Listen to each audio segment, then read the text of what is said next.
Produit avec le soutien de la MDJS.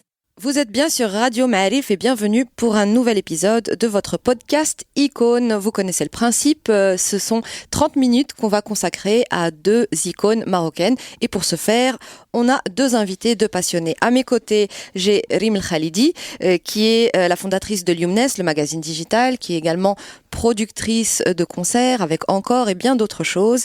Et nous avons Reda Allali, musicien, journaliste et bien d'autres choses. Alors, un point commun, a priori, la musique. Et je pense que ce podcast va être justement un peu musical. Bonjour Rim, bonjour Reda. Salut. Salut Mouna. Qui veut commencer? Libre et tout. Hein honneur aux dames. Honneur aux dames. Non, mais même la dame. Même dame. aux 2 dames, voilà. Aux 2 dames, puisque Rim, je pense que ton icône est justement une grande dame. Une grande dame, en effet, Mouna. Quand tu m'as posé la question justement de chercher une icône marocaine à présenter, moi, ce qui me fascine justement, qui me donne beaucoup à réfléchir en ce moment, c'est les personnes justement qui ont l'intuition à un moment du monde, d'une discipline, etc., sans avoir des icônes autour d'eux. Et justement, j'ai pensé à Al-Hajj Al-Hamdawiya pour ça, parce que comment, quand tu es né en 1930 à Drb Sultan à Casa, comment tu as l'intuition de la liberté, comment tu as l'intuition d'aller au bout d'un rêve ou d'une passion, etc. Et donc, Al-Hajj Al-Hamdawiya, qui est né en 1930, comme je le disais, donc à Casa, Drb Sultan, a découvert la musique à travers son père mélomane qui aimait beaucoup l'Aïta, etc. Donc bon, elle avait déjà un terrain voilà, exactement. Et du coup, bon, Drb Sultan, à l'époque, il y avait déjà une effervescence dans le théâtre, etc. Donc, elle a fait ses armes d'abord dans le théâtre. Bon, je pense qu'aujourd'hui, ça doit être plus difficile de faire ce genre de choses, mais en tout cas, elle a découvert donc le monde de l'art, de la culture, etc. comme ça. Ensuite, elle a développé à travers justement son bagage l'Aïta, elle a commencé justement à s'y adonner et à développer donc un premier répertoire. Elle s'est produite, etc. Et elle a eu une vie trépidante parce que bon, elle a fait partie donc des troupes résistantes où elle a fait passer des armes d'une ville à l'autre, où elle s'est engagée, elle a été poursuivie par le colon à plusieurs reprises, elle a fait de la prison, elle s'est mariée, a divorcé au bout d'1 an.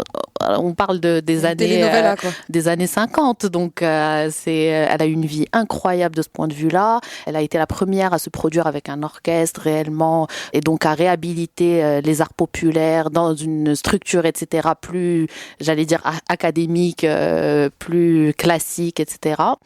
Et comme je le disais, c'est vraiment quelqu'un qui est inspirant dans le fait que justement elle a eu l'intuition de sa liberté, de sa passion, sans avoir d'icône elle-même. Donc pour nous, c'est plus simple aujourd'hui limite d'être inspiré par d'être porté justement par ce genre d'icône et de se dire voilà, moi aussi je suis une femme libre, marocaine, etc.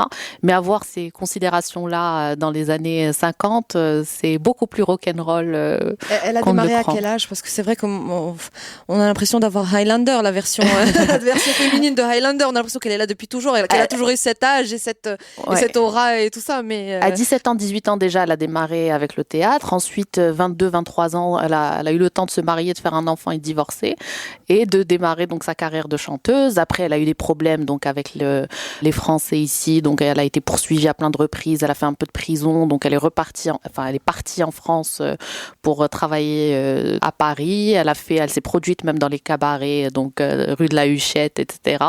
Et après donc le retour de Mohamed El Khamis, elle est rentrée au Maroc où là elle a un peu démarré sa vraie carrière marocaine au Coq d'Or, etc. avec tous les grands noms donc de l'époque où elle était vraiment considérée comme une diva de la pop musique marocaine de l'époque. Et ensuite, bon, elle a eu des phases où elle était moins connue, etc., où elle avait moins de succès, où elle se produisait moins.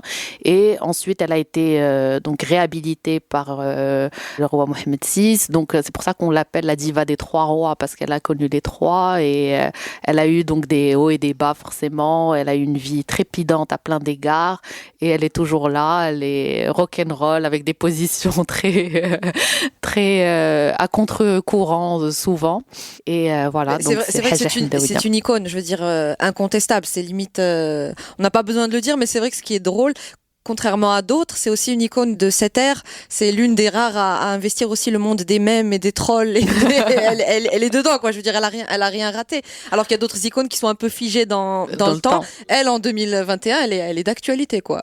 Bah ouais, parce complètement. Que je pense que parler d'intuition d'y aller sans avoir de modèle, moi je pense que c'est même pas une intuition. Moi je pense que c'est un besoin. C'est quelque chose qu'on peut pas réfréner. Voilà. Et encore plus quand on est une femme.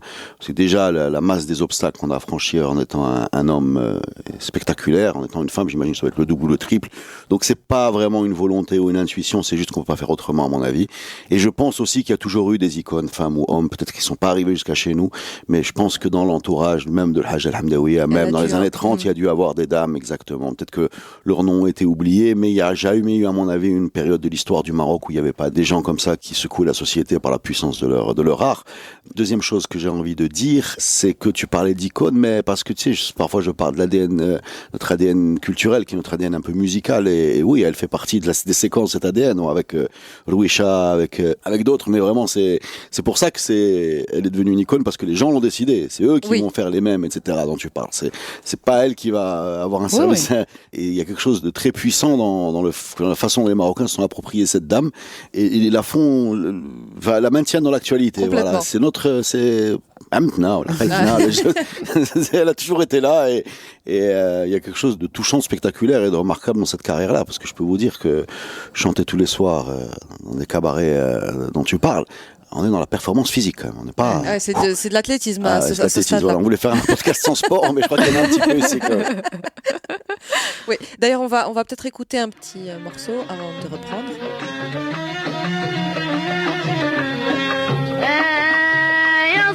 والسلام على النبي العربي سيدنا محمد كنزي وراس مالي ويا الجلالي سوجتني يا ابو علام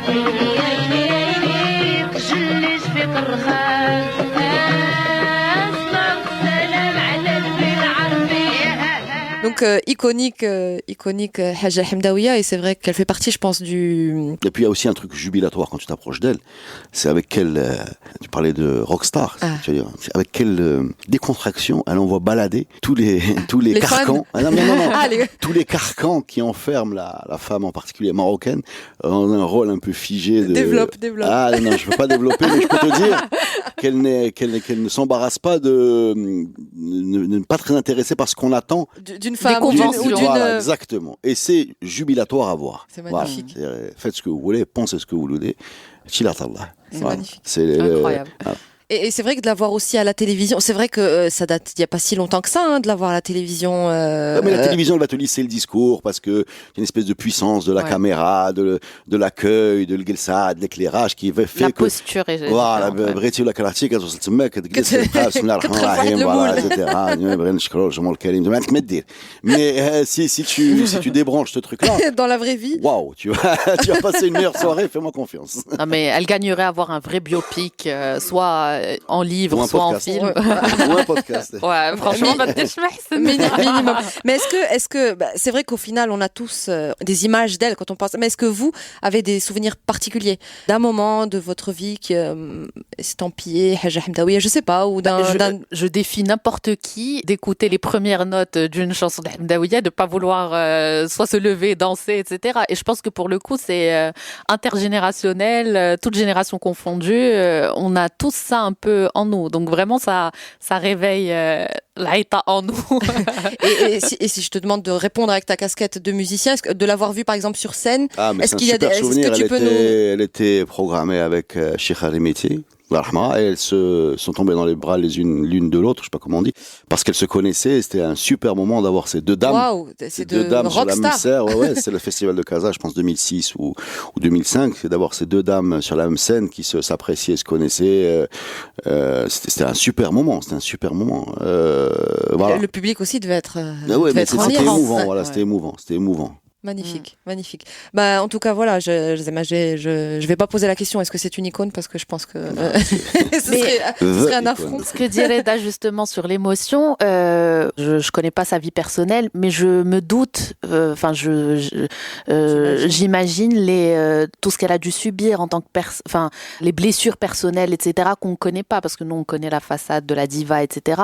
Mais en tant que femme, avoir vécu tout ça, traverser les époques, j'aimerais justement un livre ou un biopic sur sa vie pour connaître l'autre côté justement de ses blessures personnelles, de son intimité, Je suis etc. curieuse de savoir si quelqu'un s'est déjà prêté à ce jeu, peut-être une interview en profondeur, Ouais, je mais sais on pas, aimerait tous savoir ça. Malheureusement, ça ça fait pas partie des produits qu'on propose. C'est vraiment dommage. Ouais. On n'a pas beaucoup cette tradition d'aller raconter l'envers du décor. L'envers voilà. du décor, mais effectivement, on y gagnerait même en termes de connaissance de l'humain. quoi. Humainement, Ouais, c'est ça, bien sûr. exactement. historiquement, enfin plein de choses pour le coup. Très bien, on va faire une petite pause avant de passer à la deuxième icône.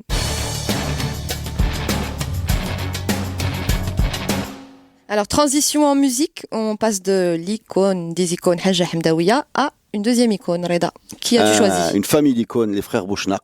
Oh. Voilà, c'est quatre Grand d'un souvenir. coup. Quatre d'un coup. Les frères Bouchnaq. Alors je vais parler rapidement des frères Bouchnaq.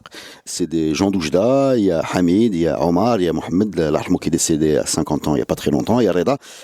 C'est classique, c'est la famille de musiciens. C'est les avec le Jackson, papa, les Jackson Doujda. Le papa plutôt dans le Gharnati, la maman plutôt dans la musique guinéouia. Et donc ils baignent là-dedans et qui vont produire ce qu'ils ont produit. Mais vraiment, on est dans un monde des années 80 où les frères Bouchnaq vont nous pondre quelques tubes qui auront sérieusement secoué nos écrans de télé, puisqu'ils passaient quand même à la télé, et nos ondes radio et nos cassettes, parce qu'on écoutait des cassettes. Imaginez qu'après les cassettes, il y a le CD, et puis aujourd'hui, il n'y a rien du tout. Je sais pas, il y a un fichier.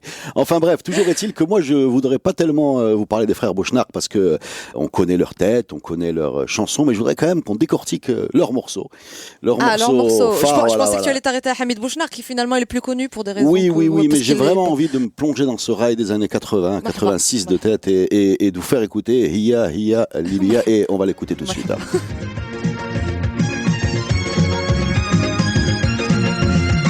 قلبي ما بقى يسعفني فوق العذرة هبني حد ما داري بهمي شحال من عنوان نبني قلبي ما بقى يسعفني فوق العذرة هبني حد ما داري بهمي وشحال من عنوان نبني وهاي لا تفكرنيش وهاي لا تحمقنيش وهاي لا تسالونيش وهالعار لا تلومونيش هيا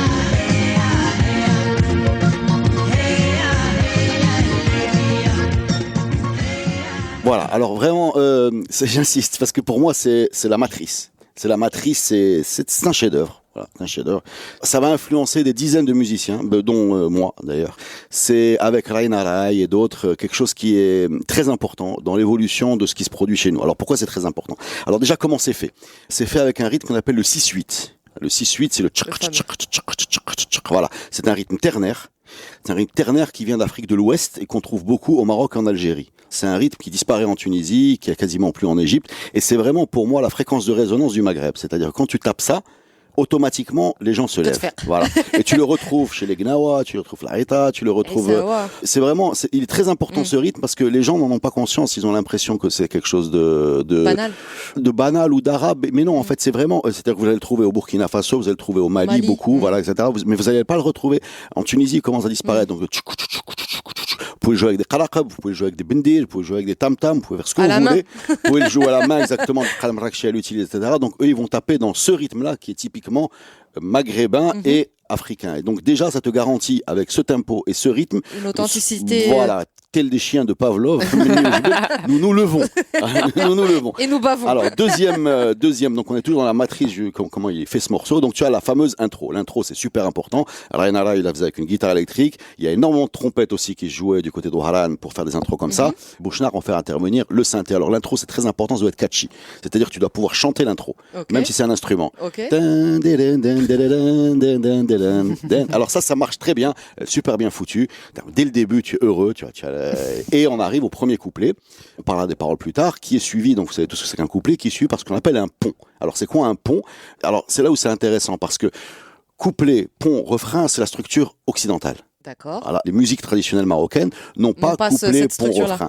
Elles ont une structure plutôt en cycle ou en rond, en mode jidba, où tu vas répéter question-réponse avec les chœurs, etc. Mais couplet, pont, refrain, c'est quelque chose de très très pop. Les Beatles font ça à merveille, mais d'autres, c'est pas eux qui ont inventé ça, mais on est vraiment dans la structure de la chanson, dans une structure occidentale. Les sons peuvent être locaux. Mais la structure, elle est pop. Elle est pop, elle est rigoureuse. C'est-à-dire couplet 1, pont, refrain 1, couplet 2, pont, refrain 2, solo et donc ce serait ça la recette magique? En tout cas, c'est la recette classique. Chez nous, elle est nouvelle, mais elle existe dans le monde de la pop. Et ce pont-là, c'est quoi? C'est la montée en tension. C'est là où tu fais intervenir le cœur. Etc. Et ça fait monter la tension. C'est là où les chœurs arrivent. En général, c'est itératif. C'est-à-dire que c'est la même phrase qui revient. C'est la pression qui monte. C'est la tension qui arrive. Et bim, la dixette pour le refrain. Voilà, exactement. Exact. Et c'est là où tu lèves les bras. Génial. Et ça a marché sur moi. Non, ça marche. Quand tu vas sur un 6-8 avec un pont qui est comme ça, itératif, donc le top de la tension, le gémissement, voilà, la souffrance, le truc. Retenez-moi, je ne vais pas le faire, je ne peux pas le dire. Je suis dans la musique, mais un pied en dehors de la musique. Je suis dans l'aveu, mais dans la retenue. Je suis dans la douleur. Et bim, répétons-le quand il y a explosion du refrain, quand la digue pète, tu as ce hiya, et là, bon là. Et c'est-à-dire ça, c'est bon, grit, j'ai lâché. Voilà, j'ai lâché, c'est l'abandon, et c'est ce refrain qui est top, qui est génial parce qu'il est chantable, il est catchy, il est tout ce que tu veux. Et c'est pour ça que c'est très important pour moi. Ça a été la matrice. C'est la matrice de ce qui s'est fait énormément après. Black Monseba, la chanson de Hoba, je peux vous dire que quelque part, c'était faire ça, quoi. C'est-à-dire avoir il y a une boîte à rythme, mais on a essayé de jouer en mode boîte à rythme. On n'a pas de boîte à rythme, mais on a essayé d'imiter cette boîte à rythme-là, qui nous a influencé. C'était la seule, je pense, qui se vendait à l'époque, et qui donc était à peu près dans tous les morceaux de rail, même les roulements de batterie, c'était les mêmes, exactement. Voilà. Avec le pont, avec le refrain. Bon, je suis peut-être pas conscient, mais c'est vraiment, dans notre tête, c'est ce qui a touché, c'est ce qui a posé vraiment le doustour. Parce qu'il y a aussi une modernité, à part dans la structure de la chanson, il y a une modernité dans ce qu'est un groupe. Parce que n'oublions pas qu'on vient d'un monde où il y a la troupe folklorique, avec des génériques, des gnawa, des isawa. C'est comme pas des individus. L'aspirine. Ce sont pas des individus, quoi. Tu en enlèves 2 ou tu en rajoutes 3, c'est à peu près pareil. Voilà comment on le voit. Après, tu as le Motraïb et compagnie. Voilà. Et tu as les groupes. Alors, bien sûr, le Riwan, Mshahab, Jilal et compagnie. Et ceux-là aussi. Donc, le fait de se présenter comme un gang, comme ça, en groupe, avec cohésion, un esprit de corps, en plus la familiale, c'est aussi quelque chose de... moderne. Et il y a ça, et il y a aussi le fait que tu l'as dit au début, qu'ils étaient à la télé quasiment quotidiennement, parce que c'est vrai que la génération 70s, ils étaient très présents, l'audio, la radio. Ouais. Mais 86, c'est la télé, et c'est ses looks, c'est cette façon de s'habiller, ses brochings, tout ça, je veux dire, moi je les vois, là, je les vois encore. Mais qu'on ne voyait pas comme kitsch à l'époque, mais c'était génial, toutes ces couleurs, les effets. On est dans la Coupe du Monde 86, on a battu le Les Portugal. clips, d'avoir des clips. Ils ont fait la chanson pour soutenir l'équipe du Maroc. À l'époque, l'Algérie fait une chanson avec Khaled, qui est c'est un super morceau aussi, mais il est posé sur la même structure, c'est-à-dire c'est la même structure avec intro, synthé, refrain, pont, explosion, etc. Ça marche super bien, et c'est vraiment quelque chose qui pour moi est beau, quoi. Voilà. Et alors pour terminer, quand même, qu'on se pose la question ensemble, parce qu'on est quand même dans une souffrance. Alors, c'est l'amour chanté par le rail est quand même une douleur. C'est-à-dire, alors on a la description de la dame, Charles Dehbi, ou la Slia, donc les cheveux dorés et les yeux mielleux, mais on a quand même la trahison, donc voilà, donc on sent quand même systématiquement de la trahison, de la souffrance, de la douleur, Et ça, ça traverse tout le Les courant amours là. contrariés. Les amours. Non, mais même plus, c'est maudite. C'est même pas Ouais. contrarié. J'ai l'impression ça me pourrait même presque pas être chanté si ça se passait bien. Ou alors, ce serait un autre style. Ce serait Malek. Ce serait le duo avec Je Malek. sais pas ce que ça pourrait être, mais il y a un côté. Et d'ailleurs, pour voir à quel point c'est ancré chez nous, quand on va chanter du rail, il y a un côté un peu Dépressif, mais direct. c'est ce que je trouve magnifique. C'est ce que je trouve génial. C'est qu'on est dans un rythme festif, dans un refrain qu'on va chanter. Et c'est dramatique ce qu'on raconte. Vrai. Voilà, c'est dramatique. Cheb Hasni, C'est. Mazal souvenir Cheb Hasni Indi. n'est pas dans le 6-8, tu vois. Cheb Hasni, par exemple, j'utilise très peu le 6-8. Khaled l'utilise, Rainara il l'utilise, Bilal l'utilise beaucoup. Hasni, non. Nasrallah, tu vois, c'est pas dans le- tout ce qui est plus mélancolique est sur du binaire. Ceux qui font du ternaire vont vers la fête. J'ai une question très bête, mais je la pose quand même. Nous, on a beaucoup écouté du rail algérien. Est-ce que cette musique-là avait un écho en Algérie? Est-ce que les Bouchnaks ont eu Je pense du que succès en sincèrement, Algérie ou pas? alors Je sais pas. je me rappelle pas très bien l'histoire des frontières, mais de tête, dans les début des années 90, fin des années 80, les frontières sont ouvertes.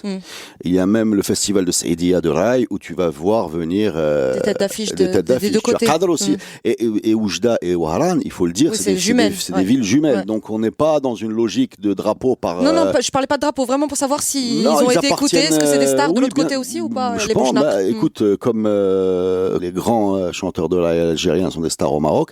À l'époque, en plus, on n'est pas dans cette tension. Hein. Je veux dire, on est vraiment, on traverse Non, vraiment je une bonne pose la question période. de manière très innocente, pas du tout dans la tension. Genre, après- nous, toutes ces Écoute, nous, stars-là. on a joué en Hasni et tout. Algérie. Je peux te dire qu'il y a des. C'est bizarre, hein, c'est peut-être pas les artistes que tu. Nestlé Rewen, par exemple, sont énormes en Algérie. D'accord. Voilà, des gens comme ça, Bouchnak, je ne sais pas, je D'accord. pense que oui, parce que je vois pas très De bien la raison pour la- différence ouais. qu'il y aurait, surtout entre Oran et Oujda, et surtout dans la logique de l'époque où, écoutez la chanson de Khaled sur la Coupe du Monde 86, alors et écoutez celle-là, vous allez avoir un courant musical cohérent où les productions se ressemblent et où l'un nourrit l'autre, quoi. Voilà, c'est logique, on est dans le même espace culturel, et je le répète, hein, ce festival de Saïdia était magnifique. C'était bien avant la grande vague des festivals énormes, comme il y aura après le boulevard, Timitar, Mawazine, Swara et compagnie. C'était un peu Maharajan local, mais. ouais, et des grands artistes sont venus là-bas, et voilà, on a tous bougé avec ce rythme-là, et c'est voilà, je suis content d'avoir parlé de cette chanson. Ah ben, on est Je vous le content. dis. Moi, je suis contente. En tout cas, Harim, J'ai adoré l'analyse des rythmes, etc. C'est hyper les rythmes cool. iconiques, Ouais. groupe iconique. Non, mais il faut que les gens sachent que notre musique est très, très, très africaine rythmiquement. Ce rythme-là, je sais pas comment vous le dire, mais si les Marocains savaient d'où il vient et son histoire. D'ailleurs, une des questions qu'on se pose souvent, Justin Adams, par exemple, le producteur avec qui on a fait Nefsounia, réfléchit beaucoup à ce rythme. Il se pose une question que je me suis jamais posée. On a discuté de ça là, quand on enregistrait. Il dit, je sais pas pourquoi ce rythme n'a pas traversé l'Atlantique. Il y a une C'est-à-dire vidéo que- qui était virale cette année. Je sais pas si vous l'avez vue. Dr. Dre, je crois. Oui, Dr. Dre qui écoutait. Non, c'est pas Dr. Dre. Je vois c'est pas Timbaland. C'est Timbaland. Ouais, Merci, ouais, qui qui écoutait. jouait sur- Ouais, chier. Là, c'est Chargé Souci, il y a plus. Ouais. Voilà, et Ouais. et pareil, qui se Qui se demandait d'où venait ce rythme, alors que c'est. Ce rythme-là, ce fameux rythme, cette musique Soucia, c'est le 6-8 avec un coup de moins. C'est-à-dire que le 6-8, c'est tchouk, tchouk, tchouk, et si tu enlèves un, ça fait tchouk, tchouk, tchouk, tchouk, tchouk, tchouk, tchouk, tchouk. C'est la même chose. Et en fait, tu vas le retrouver via le parcours des esclaves, tu vas le trouver plutôt en Amérique du Sud, où tu vas le trouver par exemple au Brésil, il y a une chanson ou à Cuba, il y a une chanson de Gloria Estefan qui est très connue, qui est en 6-8. Alors la pulsion est inversée, le 1 il est pas au même endroit que chez nous, mais il y a ce groove qui est le même, où tu peux jouer du bendel dessus sans problème. En Amérique du Nord, tu la trouves pas tellement dans le blues. Enfin, il y a des gens qui pensent que le blues noir américain a encore cette pulsion derrière, qui fait qu'il est très différent du blues anglais qui est plus raide, parce que là-bas, il a complètement disparu, alors qu'il est toujours derrière la première génération des John Lee Hooker, enfin de Robert Johnson, etc., où tu sens encore cette espèce de bancalité, parce que c'est un rythme qui est ternaire, donc il est impair, il est harj, il est imparfait, voilà, mais en même temps voilà, c'est pas 2, c'est pas 1 2, c'est 1 2 3 1 2 3 1 2 3. Et il a donc servi de bande son à beaucoup de fêtes chez nous. Voilà. Ça me fait penser à Brahim Meznet qui fait un travail incroyable d'archivage, etc., qui a sorti 2 anthologies, la première sur l'Aïta. Et vraiment, c'est un travail titanesque où il a fait le tour du Maroc pour aller archiver justement cette musique. Et là, il a sorti la deuxième sur l'Ouaïs. Ouais, exactement. Ça, c'est big up à...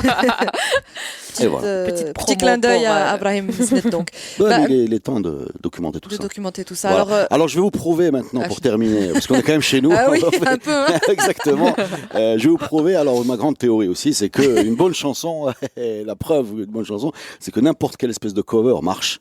C'est-à-dire que tu peux la jouer en reggae, en rock, en aïta, en shabi, en polka, funk, disco, Ah, metal. ça, c'est le test ultime. C'est le test ultime. C'est-à-dire quand tu as un morceau Qui peut être adapté, bon, adaptable. voilà, c'est pour ça d'ailleurs que bon, c'est un deuxième podcast, j'ai voilà. envie de dire. C'est un deuxième podcast. C'est pour ça qu'on va terminer par Abdessamad Bourhim, le glorieux guitariste de Bitchounetna et de Obaba Spirit, qui a fait une reprise métal de Hiya Hiya, et vous allez vous rendre compte que le morceau, encore une fois, il est debout sur ses jambes. Qu'il marche. Wa shukran. Parfait. Juste avant d'écouter ça, je vous remercie et je vous dis à très bientôt. Donc, icône musicale aujourd'hui.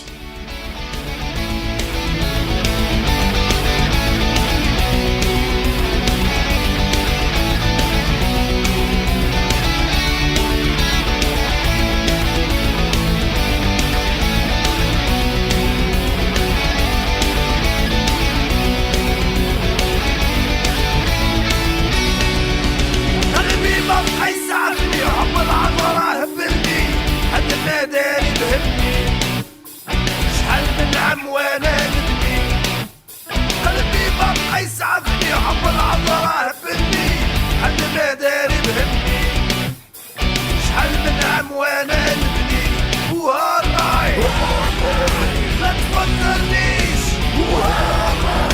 لا تحمقنيش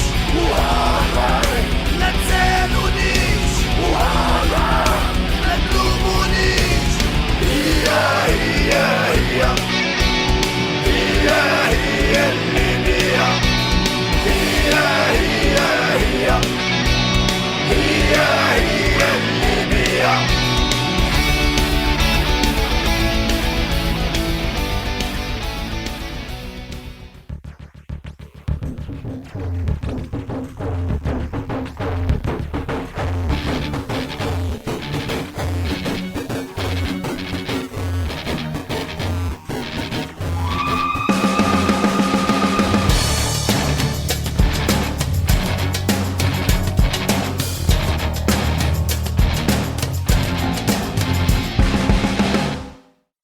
Produit avec le soutien de la MDJS.